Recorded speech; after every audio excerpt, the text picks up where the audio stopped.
When I first watched a wild tiger for a long time, I became sort of blurry-eyed and quite tearful.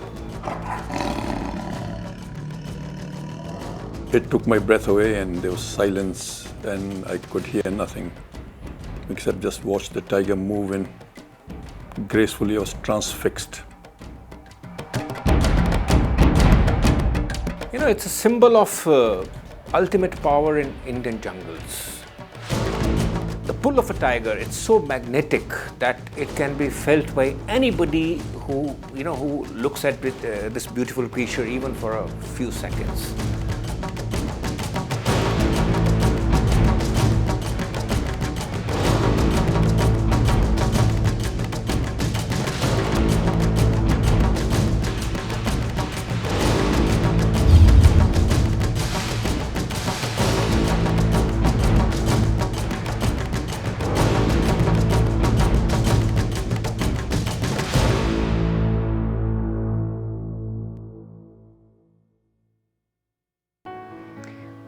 I was fortunate. I had two rather indulgent parents who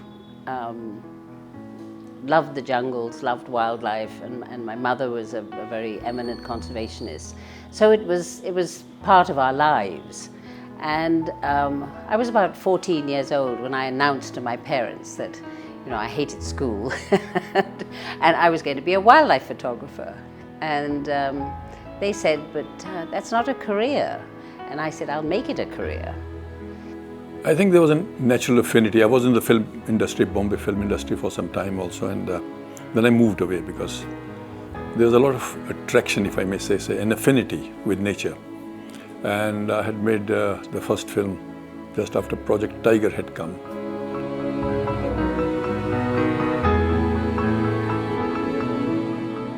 Well, I was born in Calcutta, and amazingly, my parents took me to tiger jungles in Bihar when I was just a few days old. I was 2.5 weeks old.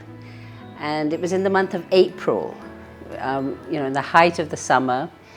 And in those days, there was no communication, there were no doctors, there were barely roads and no electricity. But that they felt that was I was a tough little baby, and off I went.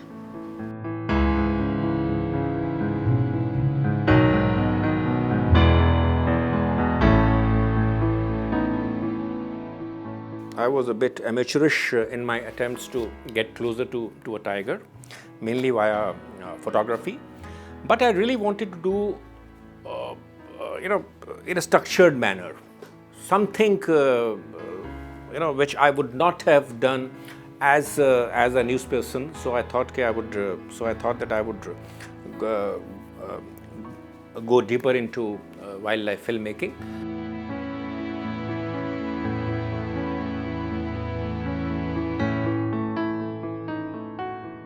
I spent much of my childhood in the jungle, listening to jungle sounds. And so I sort of remember from a very early age becoming sort of obsessed by this mysterious animal, because you hear tigers occasionally, particularly in the winter months, when they're calling and so on. And I was very young when I really did become obsessed by the tiger. And there were a lot of cases of poaching at the time also, and also of animals encroaching, coming into homes and people dying. And that triggered off lots of things and a lot of thoughts in my mind. And I said, okay, I need to concentrate, generate awareness about nature, the world we live in, about the animals that we share the planet with.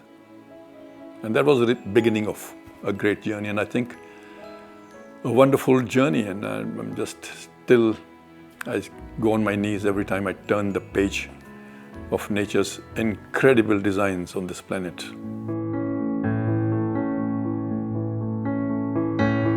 Me and my team, we made different documentaries. One was a series with Tom Alter. It was called Jungle Ki Kahaniyan. in which we took all the Saab to different forests, and he would, in his own impeccable style, would explain the the beauty of the jungle and the beauty of the tiger.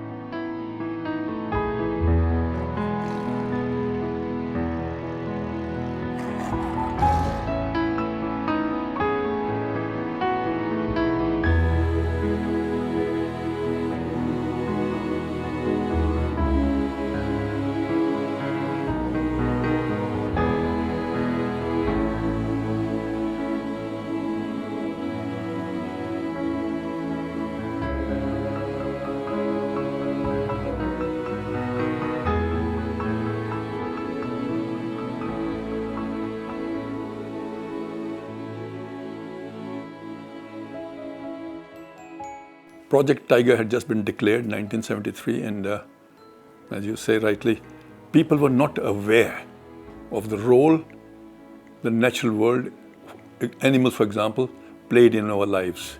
Nobody was even vaguely aware of the delicate and fragile web of life that supports all life on earth. We need animals to survive. We were under the notion, most of us were, that when we were occupied trying to generate an income to stay alive, and none of us was aware that our life depends on creatures, insects, animals. We don't run the world. And the word conservation was not even around.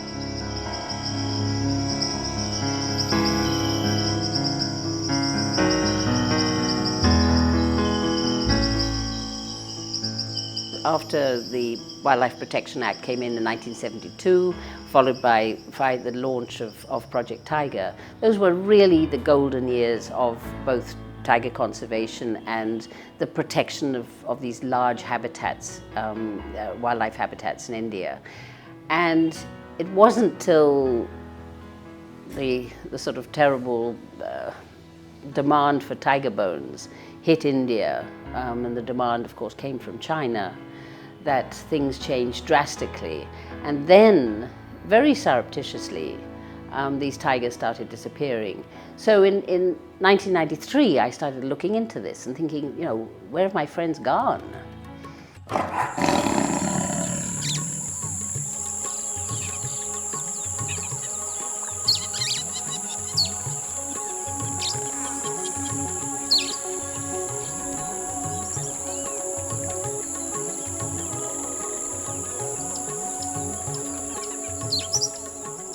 Natural behavior of the tiger is important.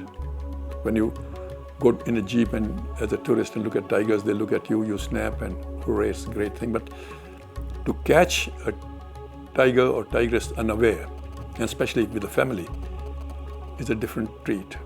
Frolicking in the water, playing, they look like cats, pussy cats, And you want to reach out and touch because there's so much heart in there. Like human beings, tigers have their own personality, their own individual streak, During the filmmaking, I came across lots of very interesting tigers. One of them was named Kalwa. I still remember the tiger. So I saw him a couple of times, many times in fact.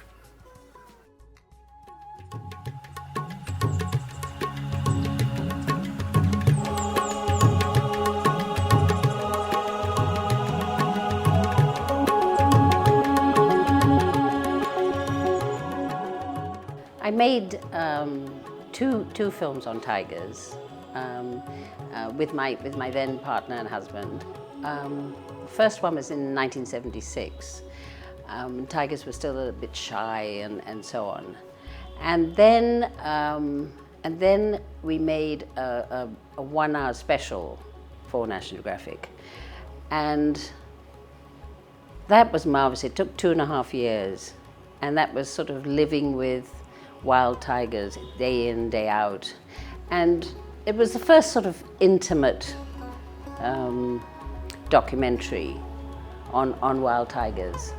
And I think my most privileged moment was when a tigress we called Suri, she had cubs. but she was quite shy and we didn't see the cubs a lot. And then she started to be more comfortable. She knew the sound of our vehicle. In those days we also used elephants.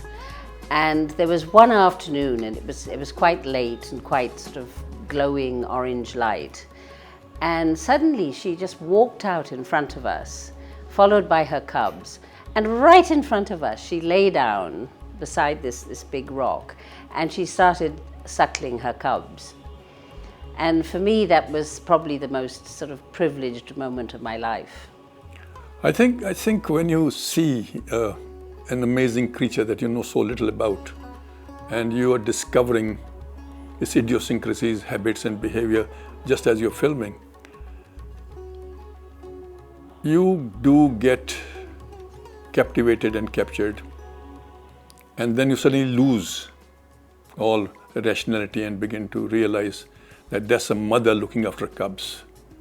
So a mother tending to 5 cubs in Ranthambore is a sight that I cannot get out of my mind. It's etched in my mind, and the tender care with which a mother picks up babies and moves, and her protection.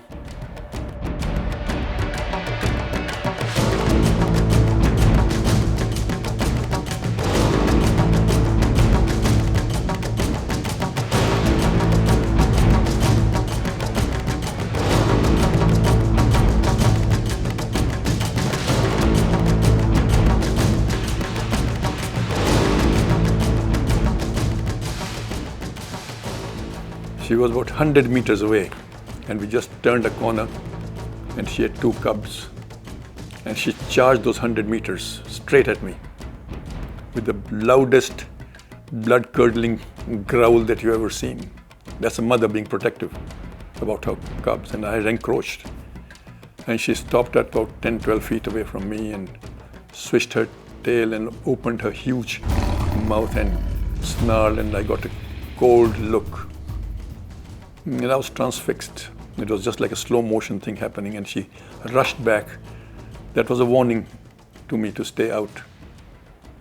That's a mother protecting his young ones. And the second time she would have charged, and the third time I would have gone. But by that time I think some instinct took over and I moved backwards. It was not a move that I made consciously, but there was an automatic gear that made me reverse back. And I was with Fateh Singh, who's one of the greatest tiger men of India, and we were filming. And in those days you could walk into the jungle and you could trek also, and stay away from the dangerous areas, habitats, but if you were with forest people you could walk in, and that was an encounter that is embedded in the soul, in the heart, in the mind. Awesome.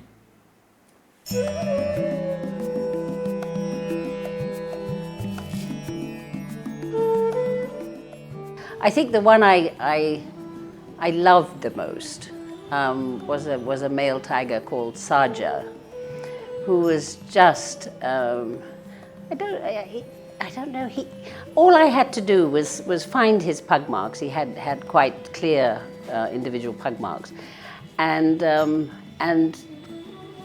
close the jeep, turn the key, and sit there, and 8 out of 10 times he would just pad out of the jungle and come and sit beside the jeep in the shade.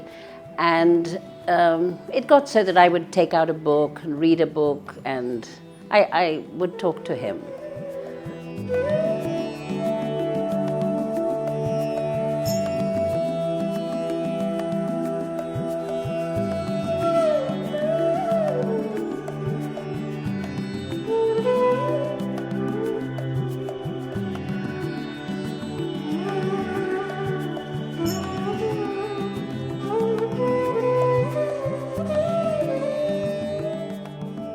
Project Tiger was one of the greatest conservation initiatives that have ever happened in the world.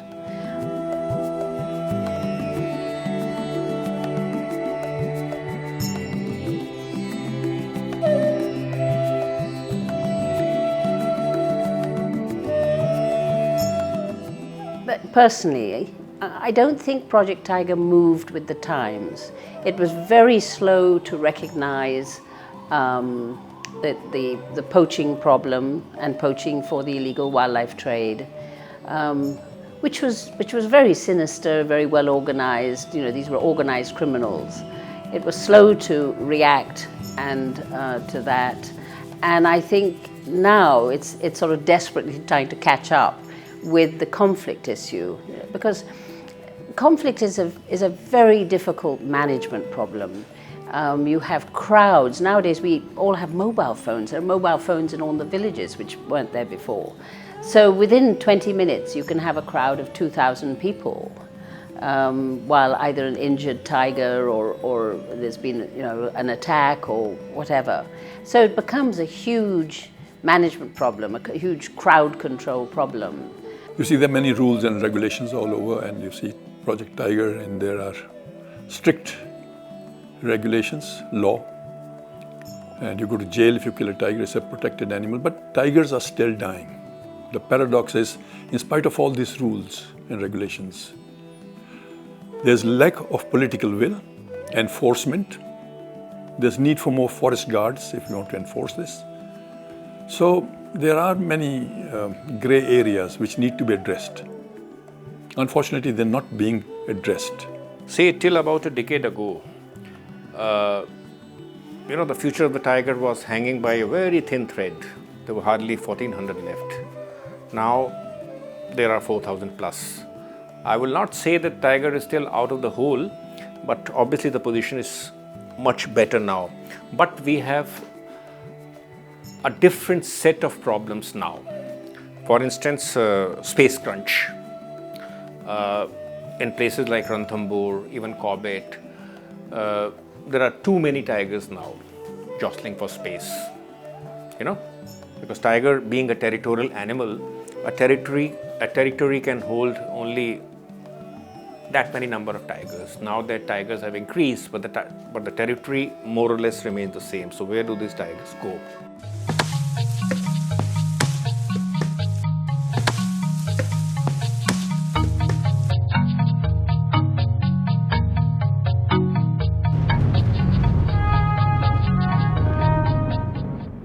Habitat loss is one prime factor for all the human deaths, unnecessary deaths that are taking place.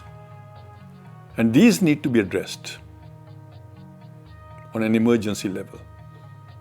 I mean, we all need the environment to survive. We need the jungles around us.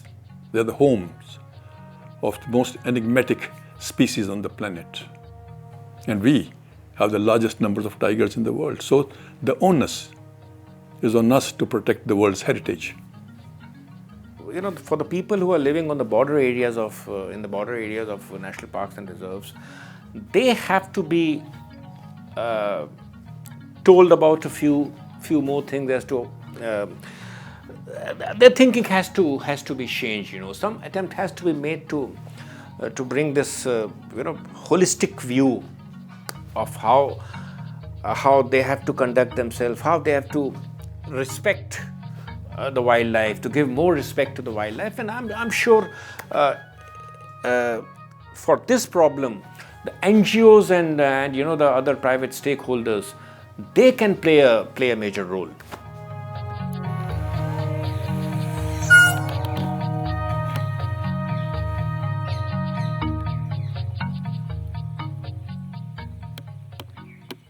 These are all things, these are big management problems, which are how to curb poaching and how to curb conflict, how to curb encroachment. They all need not just strong policies, they need good training and motivation and good political backup. Even to this day, there's a hesitation to deal with the poaching problem. And you can see why, because if you're a manager, you know, a director of a tiger reserve, and you do a poaching case, a successful poaching case, you see some skins, you arrest some people, there's still a sort of a blame game. Now there are again two kinds of poaching. One is what you call pot hunting. which villager resorts to take care of his family. And the other is, of course, when you kill a tiger or an elephant or any other animal for its body parts. So that is, we are talking about organized poaching. That thing, I'm afraid it's still there.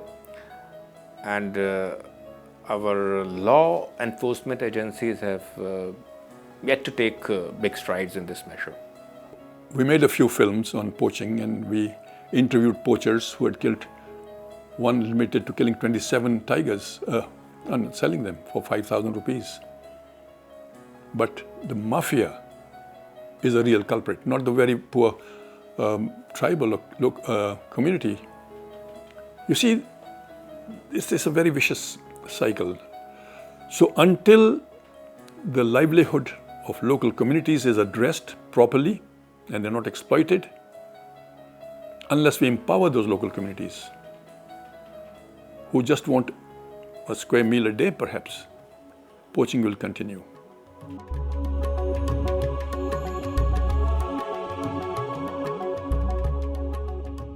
In the last few years, there has been all these conservation efforts and the kind of publicity they have generated, the interest they have generated, particularly among the younger crowd. I think that is something really good, because now the tiger, which so far was just an exotic animal which very few people had seen, now it has come much into the public domain. Tiger is now no more a mysterious creature, So now it's something that people, you and I, we are aware of, and I think this kind of publicity has done lots of good for the tiger and its future.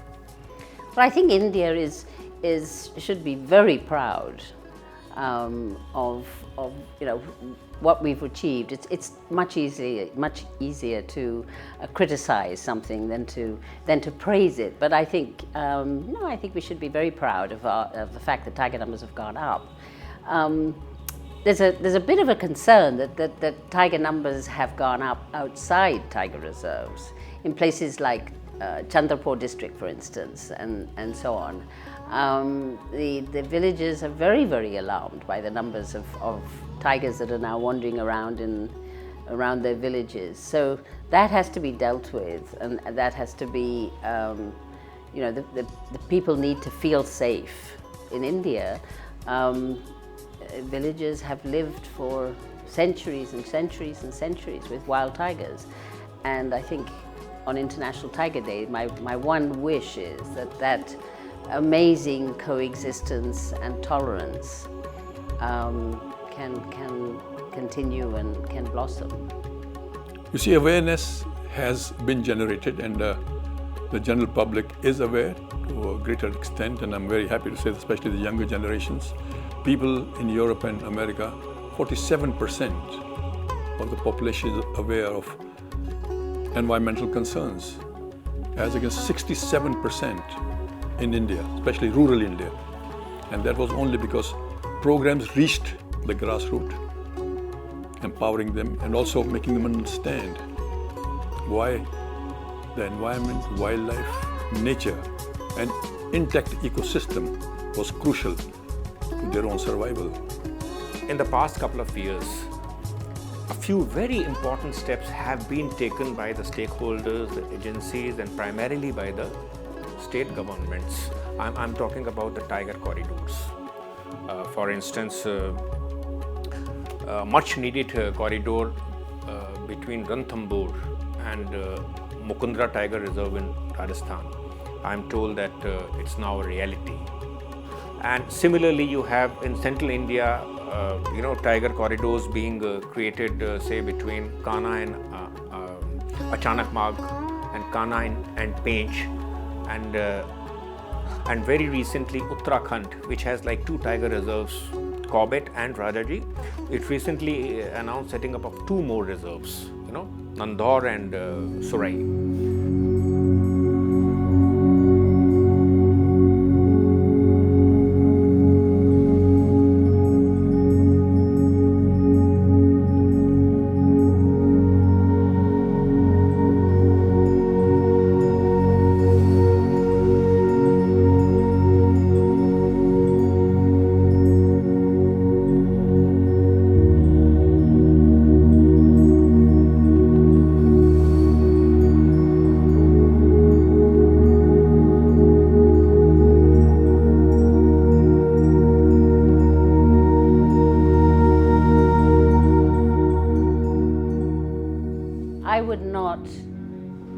like to live in a world without tigers. For me, it's something that it inspires me, it excites me, it's my heart racing. I mean, I think, not only are they, not only are they the most charismatic mammal on this planet, but they also represent all the other species and living organisms that live in their domain. The tiger is the apex of the food chain. It controls the equilibrium of the forest ecosystem, especially in India, which ensures that everything is in a balance.